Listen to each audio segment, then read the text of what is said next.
তানজিম হাসানের দুর্দান্ত বোলিংয়ে নেপালকে হারিয়ে সুপার 8 নিশ্চিত করে বাংলাদেশ। সুপার 8-এ বাংলাদেশ খেলা নিয়ে একটি ভুল বোঝাবুঝিও তৈরি হয়েছে। পরপর 2 দিনে সুপার 8-এ বাংলাদেশের 2 ম্যাচ, এটা দেখে বাংলাদেশের অনেকেই ব্রু কুঁচকে গেছে। এই কিভাবে হয়? এ তো অন্যায়। আসলে কি বাংলাদেশের খেলা পরপর 2 দিন?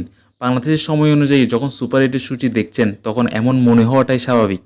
21 জুন সকালে অস্ট্রেলিয়ার বিপক্ষে সুপার 8-এ বাংলাদেশের প্রথম ম্যাচ, 22 জুন রাতেই আবার খেলা, ভারতের সঙ্গে দ্বিতীয় ম্যাচ। পরপর 2 দিনই তো খেলা। আসলে কিন্তু তা নয়, বাংলাদেশের 2 ম্যাচের মাঝখানে পুরো একটি দিন।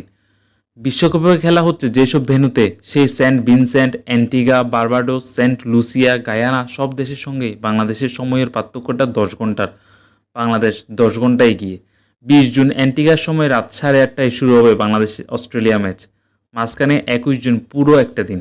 ভারতের সঙ্গে ম্যাচ 22 জুন। এরই মধ্যে নিশ্চয়ই জেনে গেছেন, টেলিভিশন দর্শক ধরার জন্য এই বিশ্বকাপে ভারতের সব ম্যাচই শুরু হচ্ছে ওয়েস্ট ইন্ডিজের সকালে, যাতে ভারতে তার টেলিভিশনের প্রাইম টাইমে দেখা যায়।